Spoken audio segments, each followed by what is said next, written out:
নমস্কার, আপনারা দেখছেন অভিজিৎ অফিসিয়াল। আমি অভিজিৎ। আমাদের রাজ্যের বিরোধী দলনেতা শুভেন্দুবাবু 2020 সালে তৃণমূল ছেড়ে বিজেপিতে জয়েন করেছিল এবং ওনার অনেক আশা ছিল যে বিজেপি ক্ষমতায় চলে আসবে, ওনাকে হয়তো মুখ্যমন্ত্রী বানিয়ে দেওয়া হবে। তো দেখা গেছে যে এবং 2021 সালে বিজেপি ক্ষমতায় ব্যাপক জয়লাভ করবে, কিন্তু দেখা গেল যে 2021 সালে যে বিধানসভা ভোট হলো তাতে বিজেপির ব্যাপক পরাজয় হলো। তারপর পৌরসভার ভোট, পঞ্চায়েত ভোট, সেগুলোতেও বিজেপির ব্যাপক পরাজয় হলো। তারপর 2024 সালে যে লোকসভা ভোট হলো তাতেও বিজেপির ব্যাপক পরাজয় হলো। তো একের পর এক পরাজয় হচ্ছে। প্লাস শুভেন্দুবাবু এখনো পর্যন্ত বিজেপির মধ্যে সেইভাবে কিন্তু সবার সঙ্গে সবাইকে নিয়ে চলার যে ক্ষমতা বা মানিয়ে নেওয়া, সেটা হয় শুভেন্দুবাবু পারেননি বা অন্যান্য নেতা নেত্রীরাও শুভেন্দুবাবুকে মানিয়ে নিতে পারেননি। আপনারা নিশ্চয়ই যদি দেখবেন যে শুভেন্দুবাবুর সঙ্গে দিলীপ বাবুর বরাবরই একটা ঝামেলা লেগেছিল, এখন তো চরমে পৌঁছে গেছে। সুকান্তবাবুর সেই অর্থে কোনো মানে ভালো সম্পর্ক খুব একটা ছিল না। শ্রমিকবাবু একজন নিউট্রাল মানুষ, তার সঙ্গে শুভেন্দুবাবুর খুব ভালো সম্পর্ক আছে তাও বলা যাবে না, খুব খারাপ সম্পর্ক তাও না। উনি সভাপতি হিসাবে সবাইকে নিয়ে চলতে পারেন, তাই চলছেন। তো আপনারা যদি কিছু কিছু জিনিস লক্ষ্য করেন, যে দেখা যাবে যে শুভেন্দুবাবু কিন্তু দলে ক্রমশ একঘরে হয়ে যাচ্ছে বা একা হয়ে যাচ্ছেন। শুভেন্দুবাবু যে কাজ করছেন, দলের অন্যান্য নেতা নেত্রীরা সেটাকে আমল দিচ্ছে না। যেমন শুভেন্দুবাবু কট্টর হিন্দুত্বের লাইনে হাঁটছেন, শ্রমিকবাবু আবার মুসলিমদেরও ভালো বার্তা দিচ্ছেন। তো সেই কারণে আবার অনেক ক্ষেত্রে দেখা গেছে সুকান্তবাবু যখন সভাপতি ছিলেন, শুভেন্দুবাবুর কিছু কিছু কাজ উনি বিরোধিতাও করেছিলেন। তো একদিক দিয়ে সুকান্তবাবু, শ্রমিকবাবু, দিলীপবাবু প্রত্যেকের সঙ্গে শুভেন্দুবাবুর কিন্তু একটা ঝামেলা লেগেই আছে। তো সম্প্রতি আপনারা যদি দেখেন, এই লেটেস্ট আমি দুটো উদাহরণ দিচ্ছি। আপনারা দেখেছেন যে কোচবিহারে এলেন, তো ওখানে একটা ব্যাপক ঝামেলা হয়েছিল। তৃণমূল সমর্থকরা জয় বাংলা স্লোগান দিয়েছিলেন এবং শুভেন্দুবাবুর গাড়ি পর্যন্ত ভাঙচুর হয়েছিল। তো তারপরে বিজেপির সমস্ত নেতা নেত্রীরা, কর্মী সমর্থকরা যেভাবে বাংলায় রাস্তায় নেমে প্রতিবাদ করা উচিত ছিল, কারণ রাজ্যের একজন বিরোধী দলনেতার উপরে এইভাবে হাঙ্গামা হয়েছিল, কিন্তু তারপরেও দেখা গেছে যে বিজেপির সেভাবে রাজ্যের কোনো নেতা নেত্রী বা বিজেপির একটা ব্যাপক কর্মী সমর্থক, এই মুহূর্তে তো বাংলায় বিজেপির একটা ভালো কর্মী সমর্থক রয়েছে, তারা কিন্তু কেউ সেভাবে রাস্তায় নামেনি। যারা রাস্তায় নেমেছিল মোটামুটি বিজেপিতে শুভেন্দুবাবু ঘনিষ্ঠ নেতা নেত্রীরা এবং তাদের কিছু সমর্থকরা। তো সেটা তো গেল, তাতেই কিন্তু বোঝা যাচ্ছে যে শুভেন্দুবাবুর উপর হামলা হলেও বিজেপির অন্যান্য লোকেরা খুব একটা একে গুরুত্ব দিচ্ছেন না, কারণ সেটাতে কিন্তু একজোট হয়ে যদি বিজেপির মধ্যে একতা থাকতো, সমস্ত নেতা নেত্রীরা কিন্তু মাঠে নেমে পড়তেন রে রে করে, যে কেন রাজ্যের একজন বিরোধী দলনেতার উপর এইভাবে হামলা হলো, তার বুলেট প্রুফ গাড়ি ভাঙা হলো, কিন্তু সেভাবে কিছুই হয়নি। তো সেটার পরে যদি আপনারা দেখেন যে 9 তারিখে যে অভয়া পরিবারের ডাকে নবান্ন অভিযান হয়েছিল, বকলমে ওটা শুভেন্দুবাবুরই প্ল্যান ছিল। তো সেখানে শুভেন্দুবাবু সাপোর্ট করেছিলেন। রাজ্য বিজেপির সভাপতি শ্রমিকবাবু বলেছিলেন যে বিজেপির সমস্ত কর্মী সমর্থক ওখানে পতাকাহীনভাবে আসবেন, কিন্তু দেখা গেল বিজেপির রাজ্য সভাপতি শ্রমিকবাবু আসেননি, সুকান্তবাবু আসেননি, দিলীপবাবু তো আসার প্রশ্নই নেই, কারণ উনি তো এই মুহূর্তে বিজেপিতে এক ঘরে। এবং দেখা গেছে যে ওই নবান্ন অভিযান একটা ফ্লপ হয়ে গেল, তার কারণ হচ্ছে ওখানে বিজেপির কর্মী সমর্থকরা খুবই কম সংখ্যক এসেছিলেন, এবং যারা এসেছিলেন মোটামুটি বিজেপি নেতা নেত্রী, তারা যদি আপনারা দেখেন প্রত্যেকেই শুভেন্দুবাবু ঘনিষ্ঠ। সে অগ্নিমিত্রা পাল থেকে শুরু করে, বঙ্কিম হাজরা থেকে শুরু করে, অশোক দিন্দা থেকে শুরু করে, অর্জুন সিং থেকে শুরু করে, সজল ঘোষ থেকে শুরু করে, রাকেশ সিং থেকে শুরু করে, প্রত্যেকেই শুভেন্দুবাবু ঘনিষ্ঠ এবং তাদেরই সমর্থকরা এসছিলেন।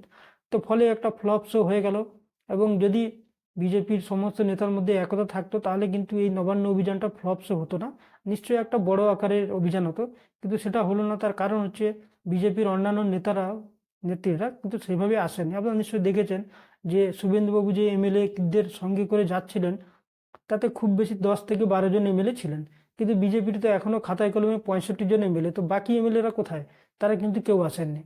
তো এই কারণে ফ্লপ হয়ে গেছে। তাতে বোঝা যাচ্ছে যে বিজেপির মধ্যেও কিন্তু এক শ্রেণীর নেতা নেত্রীরা রয়েছেন যারা কিন্তু শুভেন্দুবাবুকে পছন্দ করছেন না, বা শুভেন্দুবাবুকে এক প্রকার শুভেন্দুবাবুর লাইনের অপোজিট লাইনে ওনারা চলছেন। আর প্রথম থেকে আরএসএস তো শুভেন্দুবাবুকে এমনিই পছন্দ করেন না, এখনো খুব একটা করেন না, এবং আগামী দিনে কিন্তু এই শুভেন্দুবাবুর একঘরে হয়ে যাওয়ার সম্ভাবনাটা খুব প্রবল থাকবে, কারণ আরএসএস কিন্তু যথেষ্ট বিজেপির উপর এবার মানে কবজা করতে চাইছে। আপনারা নিশ্চয় দেখছেন যে কেন্দ্রেও নরেন্দ্র মোদী, অমিত শাহ যতদিন পাওয়ারফুল ছিল ততদিন কিন্তু আরএসএস খুব একটা খবরদারি করতে পারেনি, কিন্তু ধীরে ধীরে যেই 2024 সালে নরেন্দ্র মোদী এবং অমিত শাহজি একটু সেন্টারে যথেষ্ট দুর্বল হয়ে গেছে, তখন কিন্তু আরএসএস ওখানে কিন্তু আবার পাওয়ারে চলে এসছে এবং তারা কিন্তু যথেষ্ট প্রভাব খাটাচ্ছে। এবং আরএসএস কিন্তু একটা জিনিস কিন্তু মেনে নিতে হবে, তারা কিন্তু দুর্নীতিগ্রস্ত বা যাদের বিরুদ্ধে দুর্নীতির ব্যাপক অভিযোগ রয়েছে তাদেরকে কিন্তু খুব একটা পাত্তা দেয় না, তাদেরকে কিন্তু সাইড করে দেয়।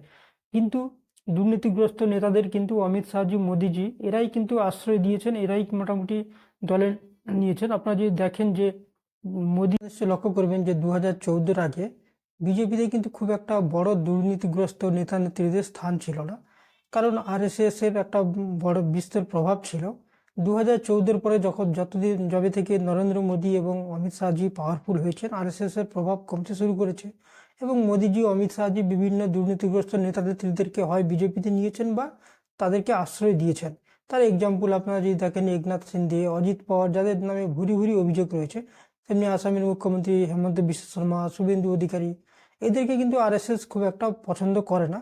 এবং আপনারা নিশ্চয়ই দেখেছেন 2024 সালে যখন বিজেপি অনেকটা নড়বড়ে হয়েছে, কারণ ফুল মেজরিটি পায়নি, 240 সিট পেয়েছে, কোয়ালিশন সরকার চলছে, তো নরেন্দ্র মোদীজি এবং অমিত শাহজি কিছুটা দুর্বল হয়েছেন, ফলে আরএসএস কিন্তু আবার তার প্রভাব বিস্তার শুরু করেছেন এবং সেই কারণে কিন্তু বিভিন্ন জায়গায় আরএসএস তার মনোনীত প্রার্থীদেরই সভাপতি বা গুরুত্বপূর্ণ পদে বসাচ্ছে।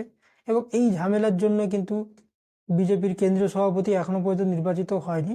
আপনারা নিশ্চয়ই জানেন যে আরএসএস যাকে কেন্দ্রীয় সভাপতি চাইছে, বিজেপি চাইছে না, মানে মোদিজি, অমিত শাহজি চাইছেন না, ফলে একটা বিতর্ক রয়েছে এবং এখনো পর্যন্ত হয়নি।